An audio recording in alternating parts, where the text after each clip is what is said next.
Working at the dump cause he doesn't commit any crimes. Every single week he sees the same trash can arrive. Never thought to ask why there always was a man inside. But inside a trash can you never know what you can find. Starbucks Wi-Fi and decent audio equipment too. So tune into cold hard trash for you. It's a podcast.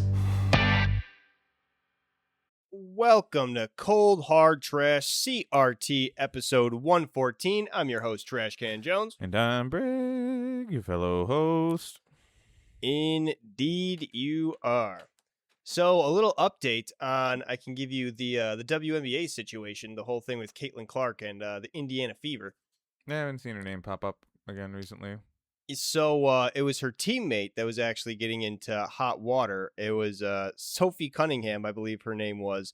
She was the subject of a pretty hard foul from DeJonia Carrington. And are you familiar with like the basketball foul system and like kind of how they're policed and whatnot? The thing is, if you collide with someone while they're in midair, you get in trouble. So the point that I was getting at more was that basketball is like a physical game, kind of just in its nature. Like when you're going up for rebounds, you're going to bump up with people. You're going to hip check them, elbow check them, different things like that. And they are legal to a degree, right? It's kind of up to the ref to be able to police how rough the game's getting. If it starts off kind of, lighthearted where you're just shoulder checking and whatnot, and it gets kind of late into the third or into the fourth where only then is the first time you're actually seeing harder hip checks and different, like the game's just kind of heating up kind of naturally. The refs usually let that shit slide.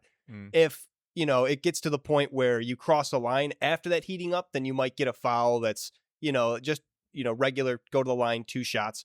If you cross a line, go a little bit farther than what the natural sort of building was, then you might get a technical foul and ejected.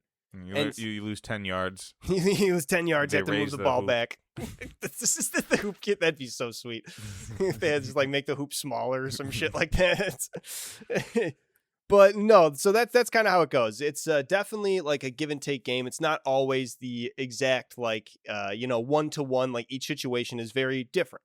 And with this situation, it was more of the what was her name? DeJonia. I don't want to say her last name. Was it Carrington? Was her last name? Yeah, DeJonia Carrington. She committed this hard foul on Sophie Cunningham, and it was a full connect to the face. She was going for the ball, had missed, came down on her face, and knocked her to the floor, drew blood from her. And it was not after a series of, heating up things. She didn't do that in retaliation from a hard foul or a foul that was borderline before. She was the one that, I wouldn't say like aggressor, but stepped over the line first, right? Mm-hmm. She was the one that took that to that level. And because of that, she got the technical foul, was ejected. And she went to Twitter and tweeted the whole white privilege, I think was just those 2 words. And then she was kind of flamed online, even by black content creators, of being like, hey, that's really not like the way to go about this. You're kind of cheapening, what that would be like what white privilege is. You're kind of cheapening what the WNBA is. Like it's a bad look. Despite the fact it was an accident, you did hit someone in the face and then they fell and hit their head. Exactly. And it was the whole thing. Like, have we seen the hard fouls like that go not penalized in that same way, just going 2 shots to the line as opposed to an ejection done by white players? Yes, of course. We've also seen the same done by black players in those situations like I described, where it's getting heated up. It's getting to the point where, both sides are going back and forth and they get a little physical with each other, and it kind of goes to a natural progression. This was not one of those natural progressions. It just kind of came it was too far, too fast. I would say that doesn't really sound like a real rule that like, oh, you can hit people harder as the game goes on. See, that's the thing. It's kind of within the rule books if it's up to the ref's discretion. So it's sort of each ref will treat that differently. And I can see how that sort of you could feel right. And that the foul was over, like the level of foul was over the line because that stuff right, exactly. Been given a pass in the past. It's been given a pass in the past, but like I said, it's situational, and it's up to the ref to describe or to rather define that situation in the moment. And there has been times where referees maybe over penalize people, like we've talked about in the past. There was a controversy of referees over penalizing black players in the past more than white players, and it was something they had gotten heat in the media 4 years ago, and that was, I guess, what she was trying to harken back to, but it was kind of just, especially in that moment, maybe it is still a problem. I can't speak to the overall state of the WNBA, but that moment particular was not an instance of that. And it's kind of, it's been now put in the crosshairs as like trying to frame Sophie Cunningham and or not Sophie Sophie Cunningham. Sorry, I'm confusing Cunningham and Carrington, both very similar last names. Sophie Cunningham and now by extension Caitlin Clark, just because Sophie Cunningham's kind of like the number 2 of the team. Well, what can Clark do? Because she's also a white woman who's profiting from this white privilege. Darn it! Yeah, it's exactly. It's kind of like she's also catching these strays, catching fouls the same way. And if anything, it's not like they did like either of them did anything. It's on the ref to have made that decision. Right. And it's sort of the sentiment is that they're maybe getting unfair treatment because of them being white, but it's literally like Caitlin Clark has been dealing with a problem of her getting fouled way too often and it not getting called. So it's sort of like it's a whole messy situation that people are just trying to blow up and to make this whole big thing when it's just WNBA basketball. It should just be left at that, but it's kind of making the league look a bit silly, especially because the cherry on top of it all is the Indiana Fever coach, who I believe, if I'm not mistaken, has in the past had fiery interviews of like yelling at the press and yelling at other coaches and, all these different things, did not defend her players and did not, condemn the actions of the foul that caused her player to bleed and hit the ground and could have potentially altered her career forever if she landed the wrong way even. Just did not do any bit of like, I want to protect my players, I want to see the safety of my players. It was just, this whole incident, people are trying to blow it up, make it a whole thing. And I think those people really aren't fans of the WNBA. And that's really all I got to say about that. It's just like, what?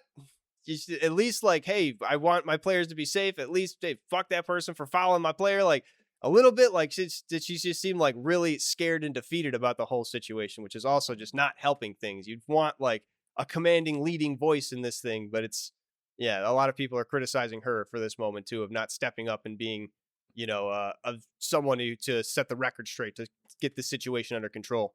Yeah, maybe she just also saw the writing on the wall of like how people are going to talk about this whole thing and how that's going to be the thing about the WNBA people are talking about instead of like the quality of the games and just trying to not bring more attention to it. Yeah, it could be a situation of like nothing she was going to say is going to be the right thing to say, no matter what she said would have been scrutinized. But it still would have been nice to, at least from the player's perspective, to be like, hey, I got your back when people are trying to fuck with you.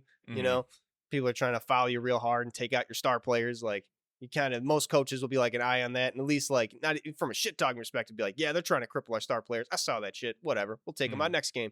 Like, at least from like, a fun shit talking perspective. Not even that. Like, she just seemed kind of low energy about the situation, which was sad to see. A lot of people are trying to go so far as being like, she's like losing locker room leadership and whatnot. I don't know about all that. I just think that maybe this was, she was kind of tiptoeing a little too much. Hopefully her players are more understanding towards the situation. Who knows, though? It's drawing a lot of outside criticism. Yeah. Even the thing where it's like, hey, guys, we're getting a lot of outside criticism from this. That people that I don't believe actually care about the WNBA. Then like, you got people who don't care about the WNBA criticizing you for that. Yeah, and it's on one hand, it's like, well, now these people will not care about the WNBA. Like, it did open it up to more eyes, but it's not a situation of not all good PR or all PR is good PR, Like, people who don't care about the NBA now come and see this and are justified in their reason, right? Like, I shouldn't have cared about the NBA. It's kind of an unfortunate thing. So, it's good, especially just because it's wrapped up in all this, the quote-unquote racial battle that's not a real thing that they're trying to make this. It's like a lot of people just kind of see it from the outskirts and like, yep, WNBA's going woke. I knew it type shit. And it's like, great. Did you hear Luigi Mangione pled guilty? He did. He said he knew what he was doing was illegal when he shot that United Healthcare CEO. But that's honestly kind of a funny way to word it. I mean, like knowing whether or not it's illegal to shoot and kill a man. Let's prove he's sane, right? Yeah, it's just the wording of it. It's like, of course it is. Like, what is it? What do you think of self-defense? It's probably a lawyer-prepared statement of like, yeah, you have to prove that it was you're sane of mind, other than like God told me to kill him or like I thought it was real or a right thing to do because, like. Even if you think it's a right thing to do, it's illegal. Like, yeah, but you have to say that. I understand. It's illegal to say in your. Sometimes, like, checking all these boxes, right? It ends up sounding silly. But so now, I'm not trying to say that you should believe one way or another. But now, do you believe that he was the perpetrator? I mean, sure, well, I guess we'll see how it Yeah. goes on, but it's who knows. I mean, it could just be like at this point, like, was he going to be able to get away with? Was he going to be able to say that if he wasn't? Like, if he legitimately wasn't the guy who shot him, and he said that he wasn't the guy that shot him, would that have worked? I think it still would have gone down the same exact path of like, well, we think it's you, and we're going to say it's you, so that's that. Like, a not guilty thing would probably be a lot hard, like, is a lot harder to pursue than just taking it on the chin and trying to figure it out. At this point, probably his lawyers told him. Yeah, the idea. So from what I have read so far, is that he's facing 30 years to life. For that's 25 to life, 30 for life. New York is different on their murder we talked about. Well, here's the thing, is that he pled guilty to the charges in the federal case. And there are double jeopardy rules that would prevent him from being prosecuted by the state of New York. Interesting. If, he's already being punished for the crime on a federal level. Interesting. So, maybe he goes to federal prison instead of state prison. Sounds a little bit nicer. I'm going to say it's not Rikers. New York State prison would suck, but federal prison, I don't know if it's nicer, but go to perhaps a larger facility, might have a chance to go to a not terrible place, one that's more funded. Potentially, who knows? He might be able to strike a deal.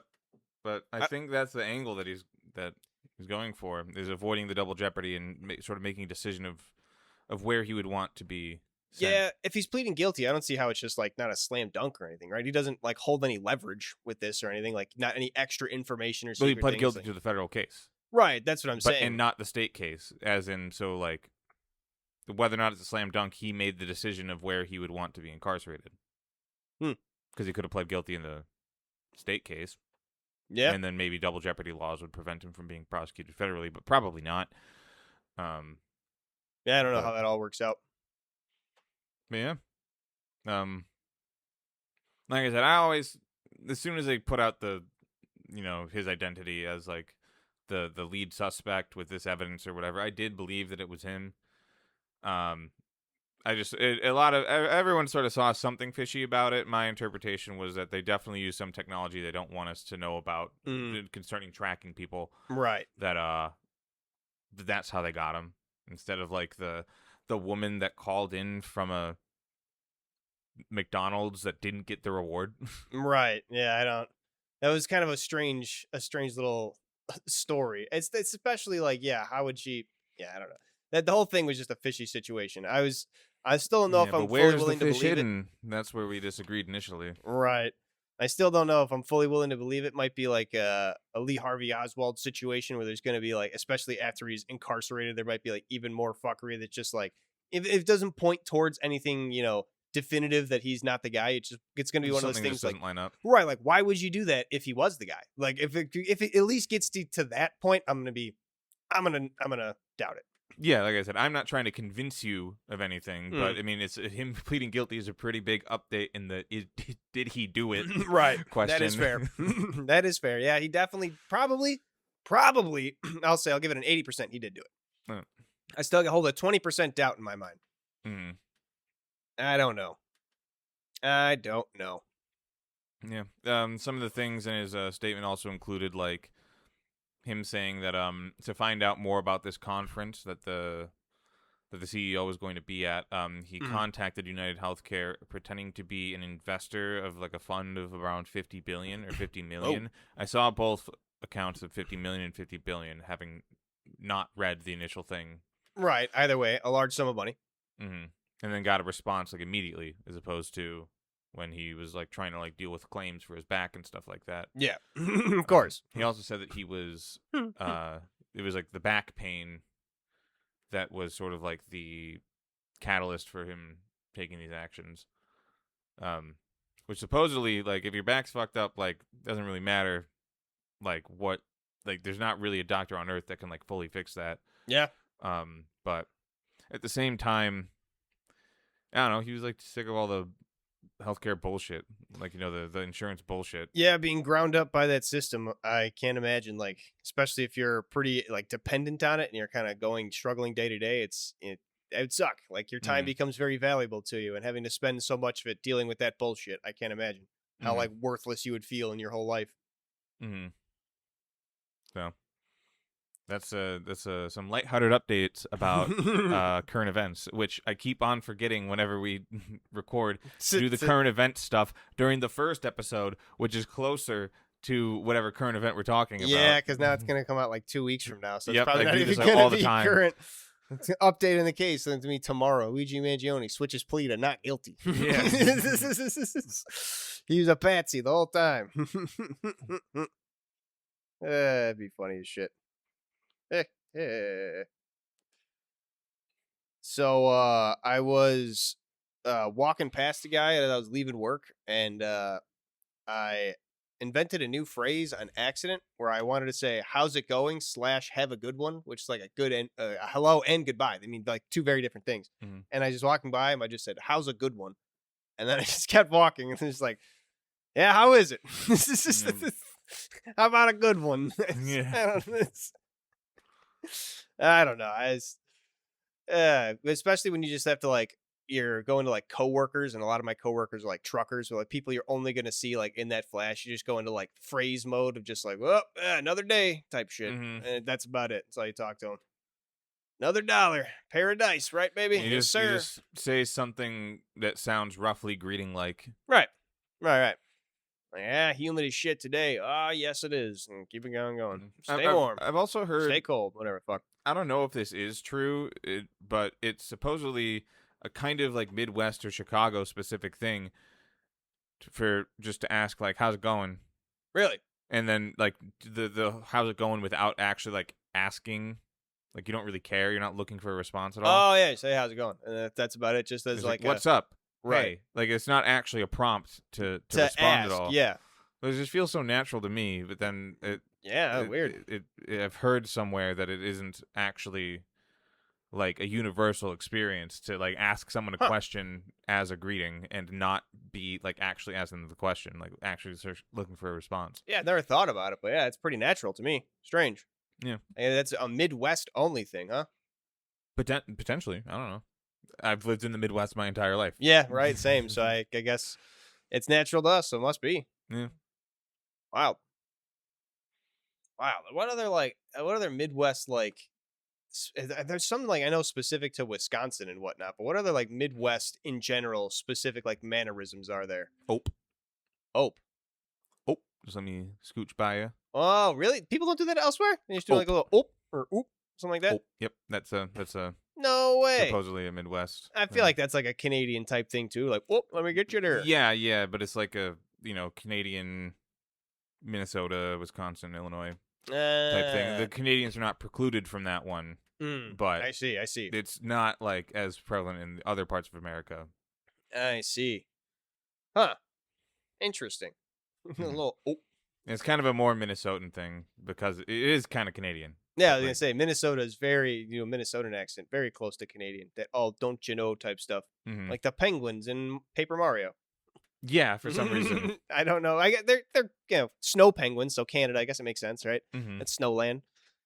It's just funny to think like they all have their I don't know what those hats are called, like little flap hats the penguins have on, and it's like, oh yeah, Canadians wear that shit all the time. Of course they're Canadian. Why didn't I see this before? I mean, Chicago specifically got like Dub Bears, Bears, Duck Cubs. Yeah, that the whole pronunciation of sausage. My aunts pronounce Chicago a weird way. They say Chicago is the real way to say it. They always make fun of me the way I was saying it Chicago. Who lived there? So they lived there too. Like they actually lived in the city for most of their lives. So I feel like they're like the actual. They have it real. We're the second generation dilute. Chicago is the way it goes. We're the bears from Chicago. Yeah, get us a sausage. I said Chicago sounds right to me just because it's Chago. That's an ag, ago, drago, archipelago. You know what I'm saying? Yeah. Here's the real one. That's again, maybe it's just Chicago. Front room. Really? People don't say front room? No. Like they'd say front living room. Or wait, they don't even say like front room. Like no. So I actually kind of lost that in my own sort of dialect. I think I lived someplace where the front room wasn't a front room. It was like not in the front. So I was like, well, technically it's a living room. Well, yeah, I mean that's it's normally like whenever you walk in the door, if you have like the couch and everything, you're like, here, it'd be the front room, yeah. Yeah. Yeah, front room. Like I But say it that's out loud, but like in text, I feel like I do living room because I'm not gonna type like when I type out front room, I don't say it front room ever. yeah, It's front it room. doesn't look right. It's just front room. I wonder if Mhm. muscatcholi is a Midwest thing or if that's just a me thing. Do you know muscatcholi? It's just how Masticholi? yeah, that's just how we said it all in my family. I think you're just a kid. No, No, like the adults I'm said it kidding. that way too. It was just it must have been a my family thing. Yeah. Maybe the kids started saying it and the adults thought it was cute, so they like called it to us too. Something Yeah. like that. Maybe it'd make more sense. Yeah, I've always pronounced it Masticholi. It's always been muscatcholi, but now that I've been older, I've been trying to teach myself mastacholi. Mm-hmm. Spelling that is a real bitch. It's like Oh, I still MOS. can't spell Jarner. Jarner doesn't autocorrect. Neither does mastacholi for me. It sucks. Yeah, and Goddamn. like these are like actually really hard ones to spell. You just got to and type it a bunch. Type it a bunch correctly to like set it into your autocorrect, like your recents. I should do that. I should. Giardinaria. Yeah.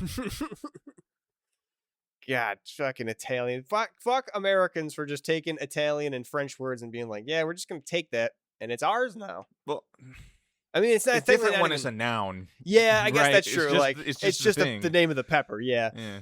I thought, is there like, do we have any Italian words that we took just like rendezvous and things like that?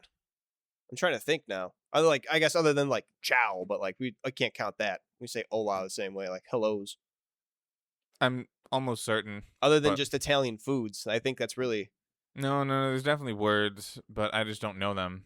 I mean, off the top of my head. Buongiorno, Inglorious Bastard just made that popular. I don't know if that also probably does not count. Yeah, but hellos and like I feel like greetings don't count anywhere Yeah. along this thing. It's not like a word with a definition. I mean, like we have Schadenfreude from German. Yeah. What is Schadenfreude? Schadenfreude is the feeling. It is a positive feeling within you when witnessing misfortune befall another. Ah, okay, yeah. There's a song in Avenue Q about it where I'd heard it before. Nikki and Gary Coleman sing. Gary Coleman. I can't believe Gary Coleman was on Avenue Q. He was doing wild shit. He was in the Postal game too. You remember that? Well, it wasn't him. It was played by a woman. Well, yeah, but I mean, on the actual Broadway thing, it was actual Gary Coleman, wasn't it? No, it was always played by a woman. Was it? I thought it was Gary Coleman. Like, did a whole thing on Broadway. I've only seen one version of it where it's a man, and this was in a specific fundraising thing with the money song. But no, every single time the casting's been a woman. Huh? I had a weird. That weird was thing of that was reading the it. that was a character. Yeah, That's pretty funny. just a fun little thing. Wow, wild. But yeah, that Schadenfreude. I'm sure there's Italian words, but like it just. I just know. can't think of it. Yeah, other than It's not like I would have thought of rendezvous it out to either. Right? Yeah, like you said it. Yeah, I mean that's just the most common. Like, yeah, we just took the French phrase and made it a word. Mm. I guess you could count allez-vous if you're like a soccer fan. You say that a lot. It's the same thing of just like let's go. RSVP. Is that run? It's like reservation s'il vous plaît. Oh, it is. It's shit. But it's like reserve in like French. Like however Yeah. Whoa, shit! I never even thought about that. You're right. I learned that like a year or two ago. It's kind of so silly because it's just like it's like please. Répondez s'il vous plaît. You're right. Yeah. Respond, please. It's just funny that 75% of that shorthand is just please. Yeah, that's the good old French language. Yeah. When we talked about their fucking numbers, they're very dumb. Very dumb. So much so that they don't use them in their own language to speak them out. They just speak the numbers. I'm just gonna go straight for Italian loan words. Italian loan words? Italian, I think phrases too, because it could be like this, where they have like 6 words to say two. The French really make it like we were talking about saying sorry and whatnot. They're very over emotional with things. If you would please respond, it would please me. A ton of words to describe music are Italian. Like staccato, legato, piano. Do those not count as pianissimo. nouns? I mean, it's not like rendezvous is like a noun as well. But like when we're talking about really, like a verb. foods, So we're gonna rendezvous later. Rendezvous is a verb. It's a verb in French too. It's just like that's how you conjugate it. It's conjugated for the you plural. Vous is vous is us plural. you could also say get to the rendezvous. which is also a which noun. is Yeah. Okay. True. it's meant to be rendezvous point. So it is an adjective of the point, but then you just Yeah, but it can also drop be the used point. as a verb too. I think it's one of those things. It's probably verb, noun, and adjective. It could be a rendezvous point. We can meet at the rendezvous. We can also rendezvous at the meeting place. Mm. All right. Dante and Linnea. Never heard that. .com. Oh, okay. I was gonna say I thought that was a phrase.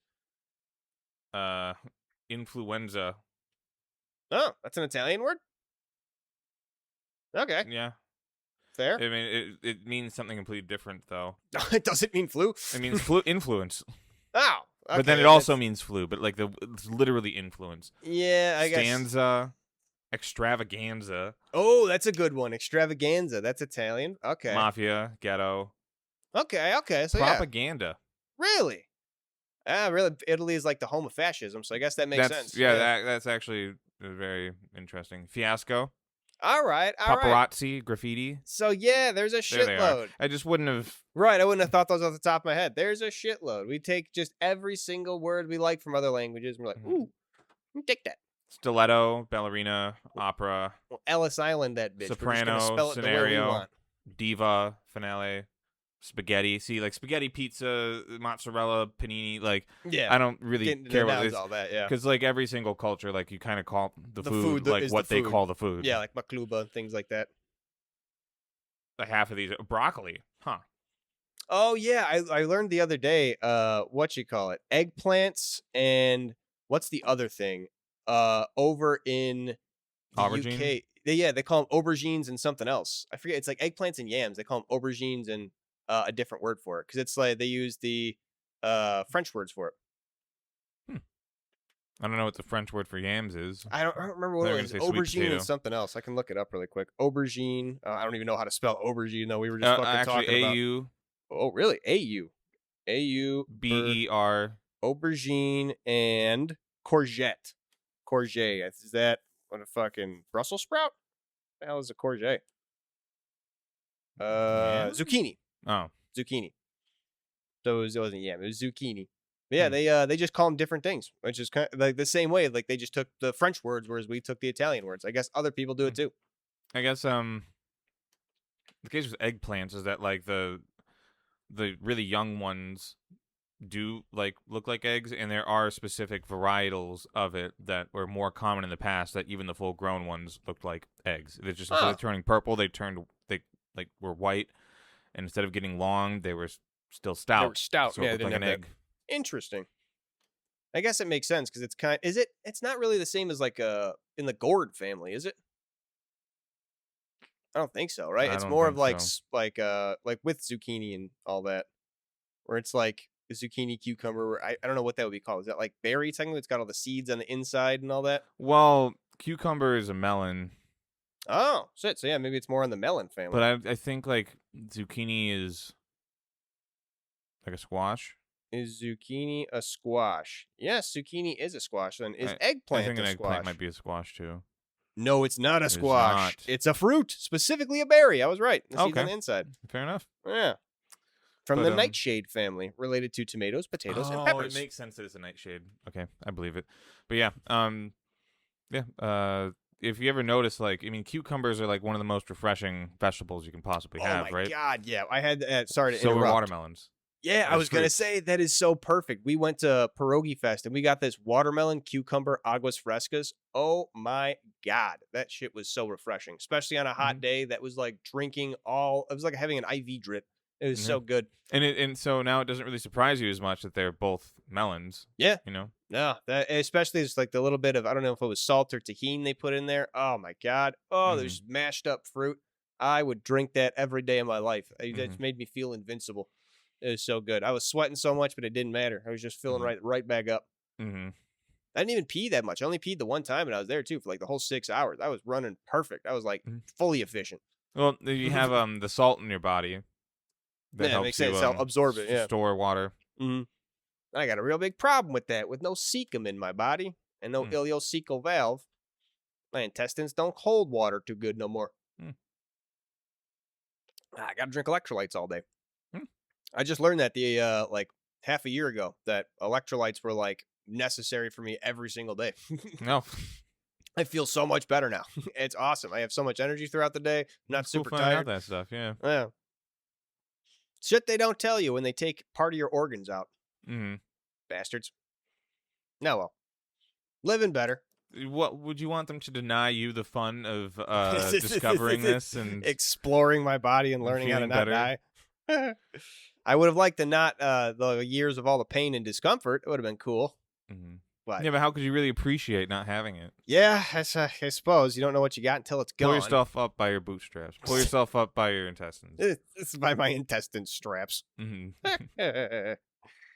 uh, movies. I'm gonna sound like an old man here, but I feel like there's just not the same amount of like one-liners coming out of movies. Like when you think of Have you seen a Marvel movie? no, not in a while actually. Well, that's where they are. Really, are they like actually like memorable one-liners like from like the same thing from Anchorman and different movies like that where like people are making memes of them for years to come?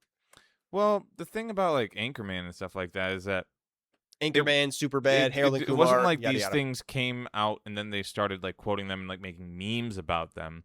It was already one layer of nostalgia on it.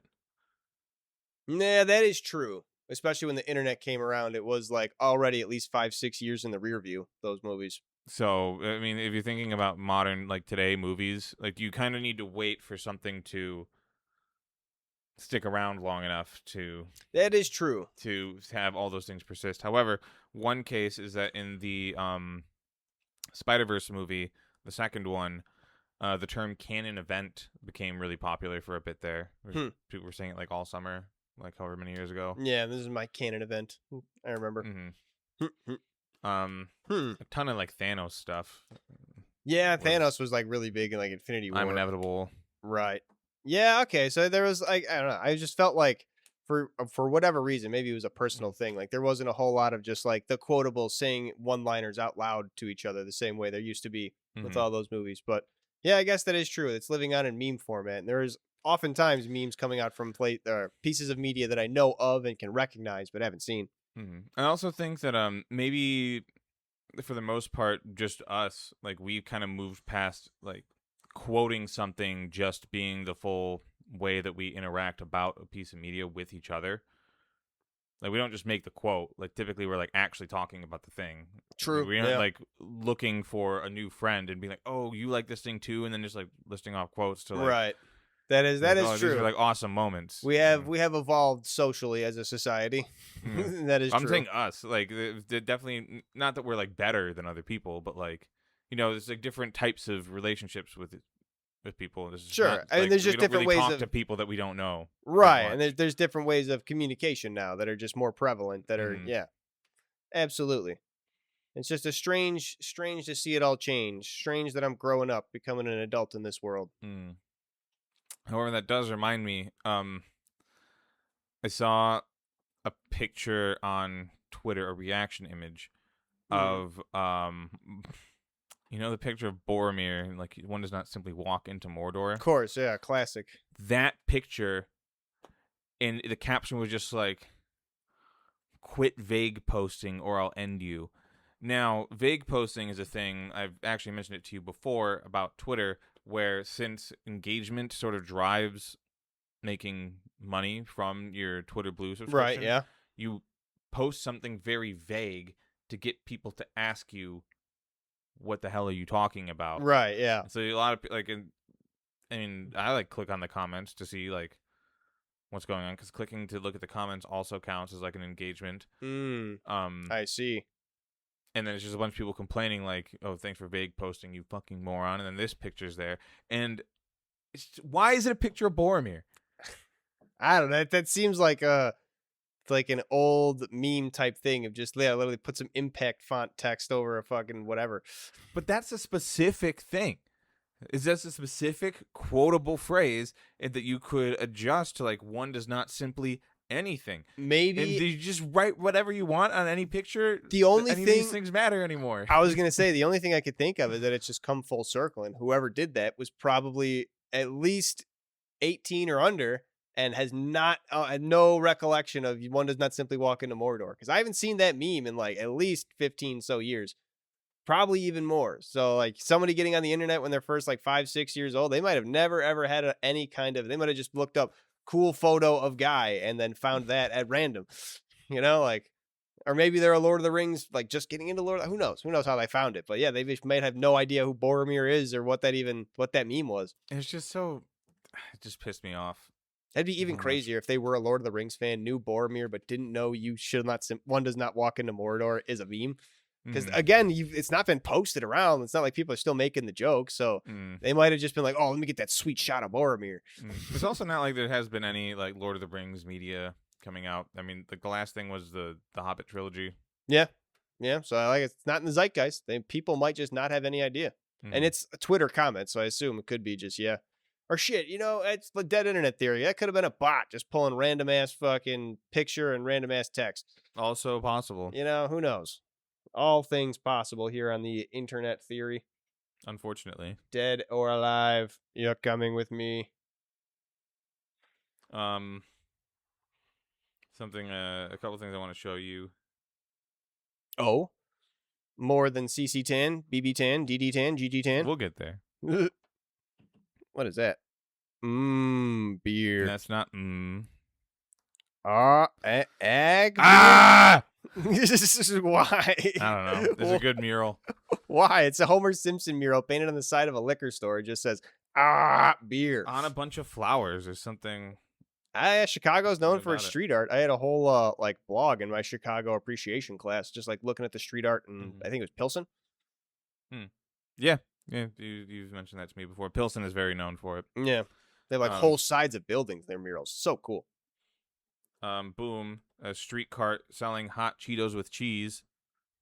Because you called me fucking crazy. Yeah, you are fucking crazy, and that shit's fucking gross. Imagine you get a bag of hot Cheetos. Let me churn your stomachs. If you're about to eat, I apologize for what you're about to hear. But imagine you get a bag of hot Cheetos, right? It just physically hurts you. It doesn't mean that it's not good. They're tasty. Tasty.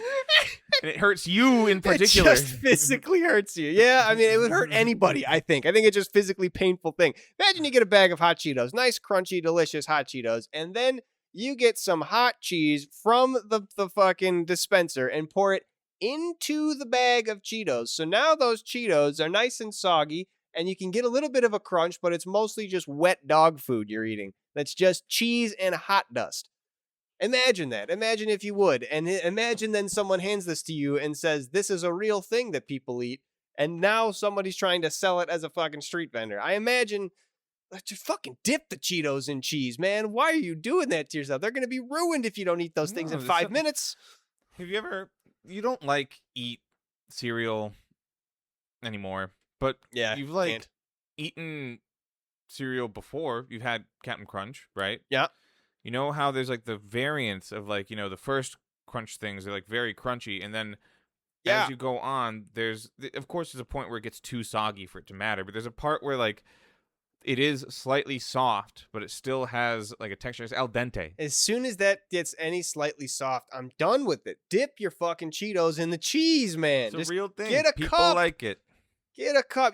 I would almost agree with you because what you call it? You know what a walking taco is? Of course. I would almost, because it's almost a walking taco, but it's just so stripped down to where you're getting all the worst parts of it. Like a walking taco, again, if you don't eat in 10 minutes, just becomes like a soggy thing of Fritos and meat. And it's not the best thing, but if you have Frito pie and things like that, you're kind of used to it. But it's soggy Cheetos and cheese. You don't even get any other parts to it. No meat, no tomatoes. It's just no even jalapenos in there. You don't got any. It's just the texture is just too much. I'm a big texture guy when it comes to food, and as soon as that gets a little bit of sog, I'm throwing it up. It is the worst. It takes a little bit longer to sog up than you think. And I don't want to wolf down a bag of hot Cheetos and cheese. That's the worst thing I could do is eat it. The second worst thing is eat it fast. It's not a good idea.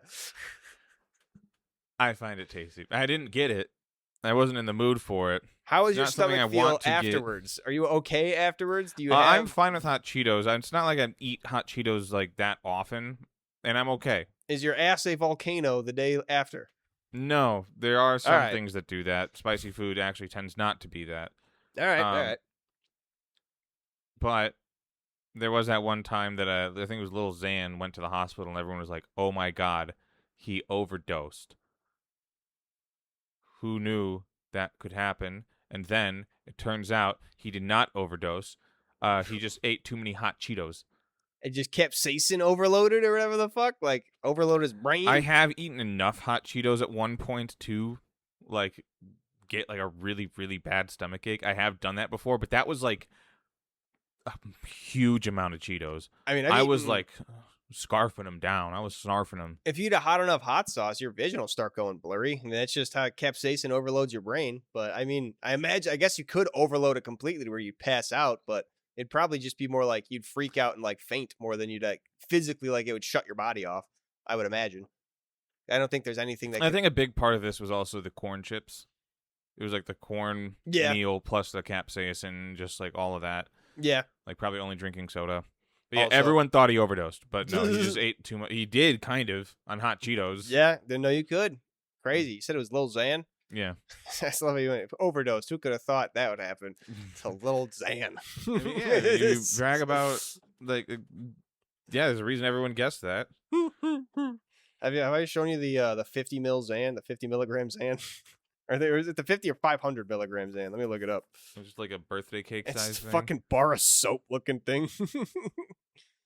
Yeah, 2018 Lil Xan, the total Xanarchy rapper. No, I don't remember. I gotta find it too. It's like something. It just looks like a giant Pez thing. Somebody melted down all of their medicine and put it into one. Eat the forbidden brick. Sleep forever. Here's the quote. He quickly, on Tuesday, the 22-year-old alarmed fans by posting a photo of himself in the back seat of an ambulance on his Instagram story. He quickly posted a new clip revealing, "I was in the hospital, not due to any drugs, but I guess I ate too many hot Cheetos and it ripped something in my stomach, so I puked a little blood." Okay, so that it wasn't just the capsaicin. Yeah, no, he legitimately tore his stomach lining. That's bad. That's no good. You can't do that. Oh, I found this other weird thing out. I read the other day. Do you know that so the way to like stand up on a wall to where like you kind of kick your arm up and you put one leg you're standing on and you fold the other behind you, kind of like a kickstand? You know that's uniquely American? No. Yeah, apparently it's a thing that CIA agents get trained to do when they're going overseas, or trained to not do rather when they're going overseas. I don't know, like CIA. It's the CIA, right, that does counterintelligence and whatnot. And CIA and FBI, I always kind of confuse. FBI is inside, right? Yeah, it's Federal Bureau of Investigation. Yeah, inside. CIA is CIA Central Intelligence Agency. Right. And they train agents to not do that, so they don't like just immediately give that they're American, because I guess nobody in other countries stands like that. Right? Really strange. They'll do like the backwards, like just straight back like this, but the leaning with the 1 foot back. Yeah, it's like American cowboy type thing. Like people will like point it out when you're walking into a bar, like, "Oh, what's up, cowboy?" And you're standing like John Wayne at that bar. Damn. Yeah. I mean, I guess I've seen it in anime, but those are animes of like American things. So yeah, wow. Yeah, it's seen as like, the cool cowboy thing to do. So I don't know if it's like a uniquely American thing. Like people probably do it in other countries, but it's seen as like the cowboy thing. And if you're a white guy looking like an American doing that, it'd probably give it away rather than a European. It's either like European the playing Bastards thing. Yeah, the three exactly. It's you're either European playing cowboy or American, and you think horse and it's not zebra. Yeah, it was wild. I do that all the time. Like as soon as I looked at it, I was like, "Oh, that seems kind of weird." And I got into the position. I was like, "Oh, I've done this my whole life. Like, this is exactly how I stand when I'm like leaning against a counter or against a wall, just for a second." Huh? That is kind of cowboy, right? It's like you think. It literally made me think of those. The lawn ornaments that are just like cowboy silhouettes. It's like it's either the leaning back like that, or the leaning over just like that. The hat down. The hat down. Yep. My grandma loved those. She had those, and then the the little kids were like one's bending over, and the girl's like, "Oh, his pants are down because his butt showing." Never seen that? What? Oh, it's a classic one. It's like it's from like the 50s or some shit, like old timey. But it's like these two wooden kids, and it's one of them. They're like old timey kids, and it's a little girl who's got like her eyes covered because the little kid's bending down to get a ball or something, and his butt crack showing a little bit. It's supposed to be. It's literally like the most classic boomer humor of like, look at those little kids, like the girl getting her whatever fucking the baby powder ad, getting Mhm. her like shirt tugged to show her a little bit of the butt cheeks. I don't know why babies' butts good. People really love that. I don't. A little I mean, there was a strange. phrase. Smooth It as a still baby's exists. bottom. Yeah. Yeah. Child butt crack lawn ornament. Bet I can find it. Bet I can find it. Bed lawn deco. I'll search. I'll bet I can find it. Rollin' roly rare buttocks. I wonder if I can find. Oh, it's a lot similar. It's like stuff like this. It's not the exact one. That's like a little statue of it, but it was just like a Mhm. big wooden thing, like almost like Calvin peeing on the thing, but like That's what I was thinking of a little exactly. a little But I bit knew it less wasn't that. menacing. Yeah, it was more lighthearted because it was like straight up from the '60s. Yeah, man, I can't find the exact ones. Must have been unique to my grandma. I wonder if she still has them. I haven't seen them out in a while. They're probably faded to all get out because they went out in the rain and all that shit. Mhm. See more anyway. Oh, this is one of them she had. Big old lady butt and stuff like that. It's really just funny. Apparently, that was like a seasonal thing too. Lots of Yeah, there's people really like big old lady butt. That's a real classic lawn ornament. Jingle, that's pretty good. Jingle butts is Santa butt. I don't know why people like butts. That's a really good layer of comedy for a very you'd think Well- slim subsect of people, but I guess a large subsect of people. The thing is, like, part of it, at least for the lawn ornament, is that, like, the idea is that the person's, like, the lady's butt's so big that you won't see any part of her upper body when she's bending over to, like, do gardening or something like that. So that's meant to be the illusion. I guess, And yeah, funny it's like a that, depth like, illusion, they only yeah. create, like, that much of it to Right. Yeah, do that. I guess that's pretty funny. It's part of the joke, but it's not, like, the whole joke. Part of the other part of the joke is his butt. Just funny butt. You Mhm. walk up, touch the butt.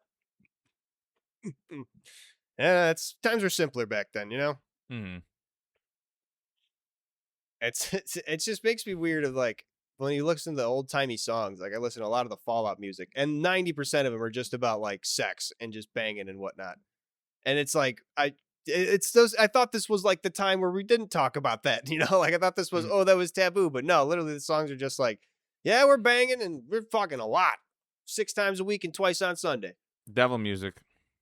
No, that was before devil music. That was just the popular music. Devil music was the rock and roll when it came out. I think like the '60s.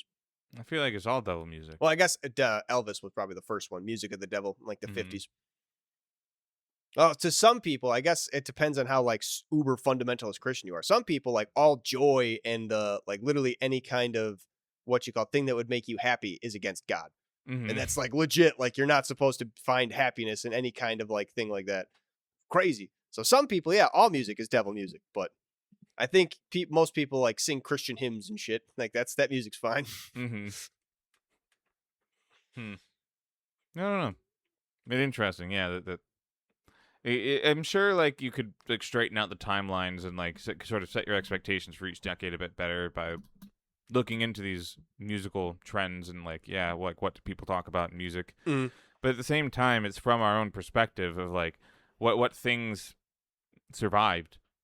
Yeah. There's like stuff that could have been like crazy popular at the time, and then it went out of fashion. True. That was like sort of like mainstream culture. But then True. there's these sort of counterculture things that ended up becoming something. A good example of that. I don't know. Have you seen the Brave Little Toaster? Have I made you watch it? I mean, I've seen it. But So you didn't. I haven't seen it with you. the beginning song, Tutti Frutti, Oh Rudy, guy, you know, the whole thing. Apparently, the original song by that was Tutti Frutti, Good Booty, and it was about banging people in the butts.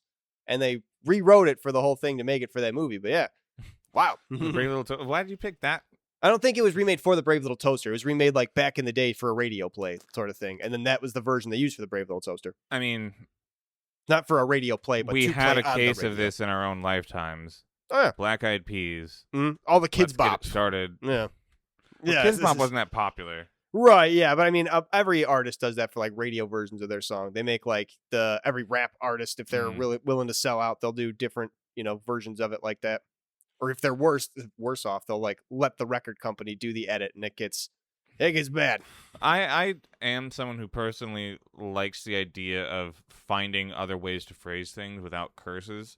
Yeah, Like to be done in to music get clever instead of because it's more clever instead of just bleeping things. right. Is leaving the what you call it Or and like the exit muting in the song. Yeah, just the whole mute just feels weird. Mm-hmm. Speaking of that, I have another thing about devil music, but a really funny censor in Madden 27, I think I was playing. They have Chapel Roan's "Hot to Go," which crazy song to have for a Madden game. But guess what part that they censored for that song? Which song? Wait, "Hot to Go" by Chapel Roan. Guess which song? That's which part they censored.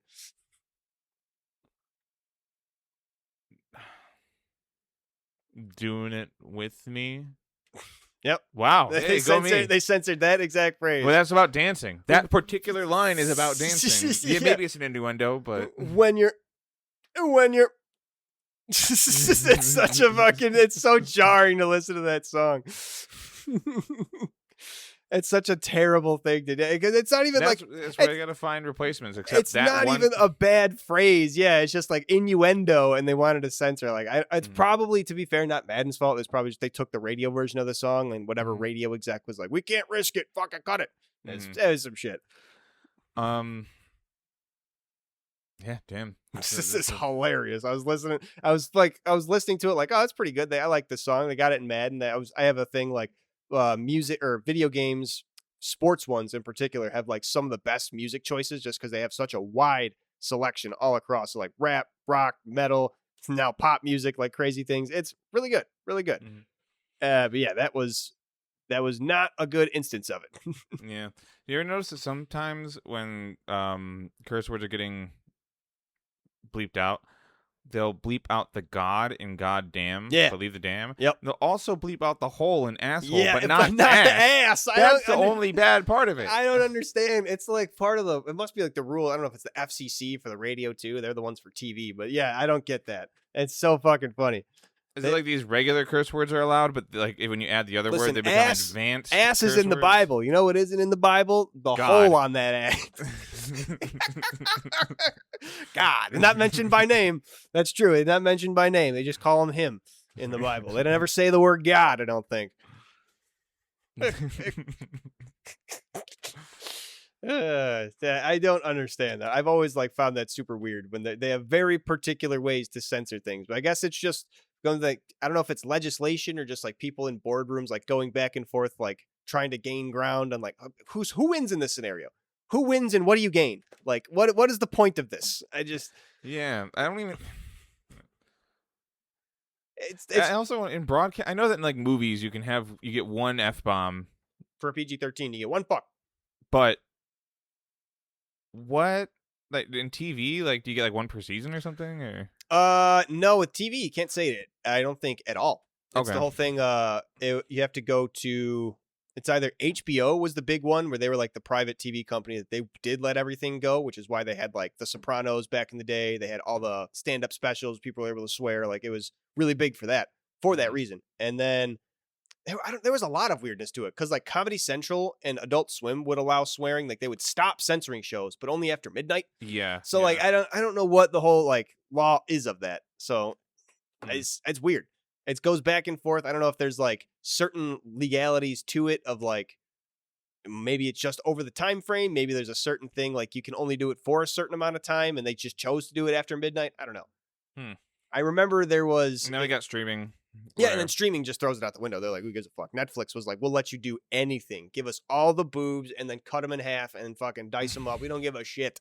Give us everything. Mm-hmm. They're wild. Netflix just went off the chains with it. And then they went so far, they got a little too big, and people were we got to do that too. And everybody started stripping everything away from Netflix. Disney started grabbing all their stuff. Paramount started grabbing all their stuff. Now Netflix is no longer the monopolizing juggernaut, which I guess is good, and then the other people coming into play suck. So, as much as I don't like monopolizing juggernaut, I kind of like everything being in one place, torn between these two. Pirate. Yep, that's exactly. It's going to be one place, my place. I'm going to make that my place. What was I going to say, though? I had something about devil music. There was a, you ever watched that 70s show? Some. They had the moment where Fez's, his parent, or his host parents, they were show him the Kiss albums, and he's oh yes, I really love this new rock and roll, and they start playing it backwards, and they're oh look, it says love, devil, Satan, love. I can hear it. He's like, oh no, I didn't know about that. Man, I guess I can't listen to rock music. Did he not like it? No, he loved Kiss, yeah, but like once like his host parents told him that, he was like, darn, I guess it's devil music. Like he believed them. No.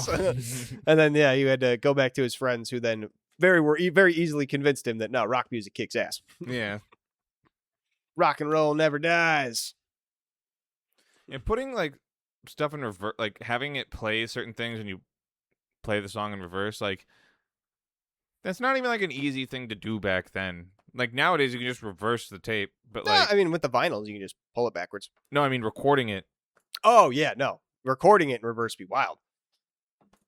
Yeah, but just like random words sort of like pop out when you say stuff backwards. And yeah, but you know, it's when you got demonic powers and you got the devil on your side, you can make demon magic happen in your music, and that's kind of like the whole thing. Is I don't know if it's written within the Bible like explicitly, but it's shown in like a lot of biblically related media that like Satan has this whole backwards speaking and whatnot, and speaks in tongues that are like when you pull it backwards, it's reveals the hidden message and shit like that.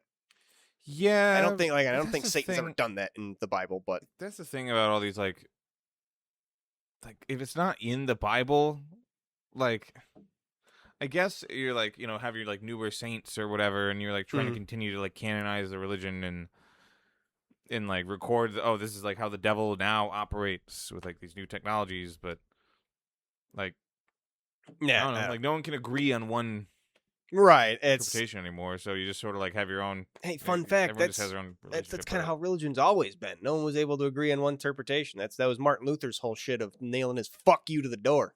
It's like nobody agrees on this interpretation. Well, get your own interpretation then. Fuck this. I'm not just gonna rely on this asshole telling me what's what. And the church was doing that all the time. Every single priest had different interpretations. When you went to a place, the church was law. What that law was up to fucking them. It's crazy. Yeah, I guess I'm more so talking about just like post-Bible time. Like yeah, no. Like of what is like religion, like what happened in the religion or not. I was going to say, even still today, you got so many religious grifters who are able to just spin the words of the Bible and try to make crazy I guess it would be assumptions, or like, what would that be? Like through lines, like I'm trying to think of the word. Or gold or yeah, something. I'm trying to think of the word though, where they're trying to make like not an illusion. Why can't I think of it? But they're trying to make like a connection of some kind, of like this. The Bible says this, so therefore my insane grift, buy my beans. You know, like this fucking shit like that. I don't know how they always fucking people fall for it, but there's loads of them. People interpreting the Bible different ways. Joel Osteen's got them jets because of it. He needs them. God said he needs them jets. The thing is like, honestly, that's like the most fair thing about what he does. He just like, yeah, like God said I can have it. I'm your preacher. Like, yeah, but I mean, like, that's not his attitude about it. When people ask him, he just is like, I'm going to fucking kill you if you ask me that again. Somebody come and kill this guy so he doesn't ask me that again. so like, it would be fair if he responded that way, but no, he doesn't. I mean, it's a fair grift, because, like, are you really going to listen? Like, okay, sure, if, like, you're willing to believe that. Yeah, like, as much as I hate grifters, it's one of the things I have to let it go. Like, stupid people are going to be stupid people. As much as you can shake a Joel Osteen lover in the shoulders, be like, he's got millions of jets, you're just paying for his fucking lifestyle. They're not going to care. I forget what the quote is exactly. It's like, it's harder to trick or convince a stupid man that he's tricked rather than like convince a smart man or something like that. I forget what it is. It's like a Socrates quote or some shit. But it's that thing. When people are stuck in the grift, they're knee deep in it. They're not gonna want to come out. It's harder for them to change. So, do you own a hot plate yet? I do not. For Allegra chicken? No, we're not. All right, sorry. I have the Mark Twain quote though. It's easier to fool people than to convince them they have been fooled. That's what it is. Yeah, 100%. Yeah. So no hot plate for Allegra chicken. In the meantime, I did see a recipe for NyQuil cake. Ooh. All right. So we have ideas for making ancillary videos to this, we have an idea I put forward the aspic wars. I don't think we talked about it on the podcast. Oh, I'm into that. But we want to make just different aspics, one that's visually appealing, one that tastes good, and then one that's just fucking wacko. And we want to try and release those potentially on a Patreon feed. I don't know. We'll talk about that. If it's something that we could just set up for free, then why the hell not? We'll just put out a little incentive. People want to see the aspic wars. Maybe put like a 6-month or some kind of timer on it and release it to YouTube after that. I think maybe when we start out, we shouldn't put like any full content behind the paywall. We should just be like making of. I mean, yeah, I want to have something. If you're paying for it, like you want to get something. Yeah, for you get behind the scenes. Okay, we can do that. To start with, and then like, yeah, because I don't know how much money I'd pay to see someone eat aspic. True, but if I like them because they ate aspic, right? The first couple and then videos, I'm willing to donate to them because why not? And then there's a little bonus thing. Cool, like that's my thought process. Right. All right. Yeah. We're gonna make like the best aspic. I've been telling him that I wanted to try aspic for like years. And we're going to do it. We're going to try to make the best visually appealing, which I feel like is just going to be some sort of fruit aspic. Same thing with tasting, but we'll see. Which fruit aspic also just seems like it's Jello. But whatever. We'll see. We'll see what we can do with it. It should be a fun time. We've never made aspic before. It seems pretty simple. Yeah, just clear gelatin. A bunch of gelatin. Yeah. And then it just becomes aspic once you've stuck something in it. But we have, like I said, though, NyQuil cake.